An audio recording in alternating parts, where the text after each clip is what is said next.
What's up, my friend? Panibagong araw na naman at magandang araw sa inyo, mga friends. Kaya pala tahimik sa tindahan, my friend. Wala palang tao, my friend. Ayan, walang nagbabantay. Umalis sila, my friend. Iniwan na naman ako mag-isa, my friend. May pinuntahan sila, my friend. Nag-date yata yung magulang ko.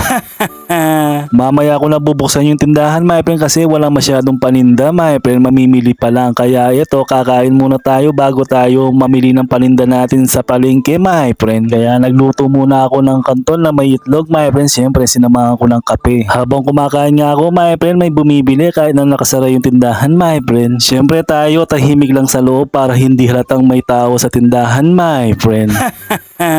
Kasi kapag binuksan na yung tindahan, my friend, sigurado sabay-sabay yung mga bumibili, my friend. Hindi na tayo makakapunta sa palengke nun, my friend. Kapag sinarado mo ulit, my friend, sigurado magrereklamo yung mga tao, ba't ko daw sinara?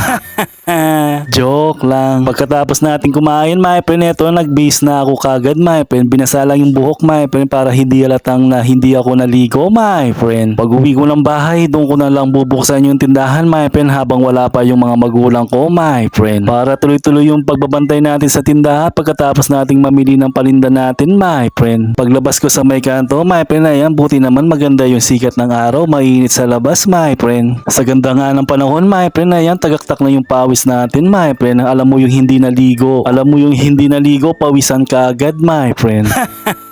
Dito na ako dumaan sa maliit na daanan to para makarating ka agad sa supermarket, my friend. Konti lang naman yung bibilhin ko sa paninda namin, my friend, yung kailangan lang, my friend. Halos naubos sa paninda namin yung papiso-piso at saka yung 5 piso, my friend. At syempre mga tinapay din kapag oras ng merienda, my friend, doon sila bumibili, my friend. Konti lang naman yung mga tao sa grocery, my friend, kaso bultuhan naman yung binibili nila, my friend. Kaya mahaba yung pila sa tagal nila, my friend. Diskarte kasi ng iba, pinapalitan nila yung pushcart nila sa basket, my friend, kaya matagal. Instead na nakapila sila sa pushcart, my friend, sa basket na sila pipila nun, my friend.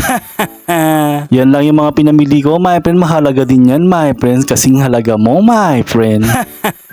Joke lang. Pagkatapos balutin ni kuya yung pinamili kong paninda, my friend, ayan, pauwi na tayo, my friend. Kaya skip ko na yung video para makarating tayo sa bahay, my friend. Pagdating ko nga, akala ko pinasukan na kami, my friend. Ngayon pala, nandito na pala yung mga magulang ko, my friend, kadadating lang. At hindi na ako nagpahinga, my friend. Ayan, kagad ko na sinabit. Nakikita nyo naman, walang laman yung ano namin, paninda, my friend. Ang pangit tignan kapag walang nakasabit, my friend, parang ako lang. Inaalis ko sa balot yung mga paninda namin, my friend, para magandang attraction sa tindahan namin, my friend. Kaya yung mga bumibili, tuturo ka lang tapos pipitasin mo na lang, my friend, para lang prutas yan, pipitas ka na lang, my friend, hindi na mahihirapan pa. Puro chichirya at tinapay lang yung pinamili ko, my friend. Yun na kasi yung nakayanan ng budget natin, my friend. Sa susunod, candy at mga pasabit naman. Kaya sige na, mga friends.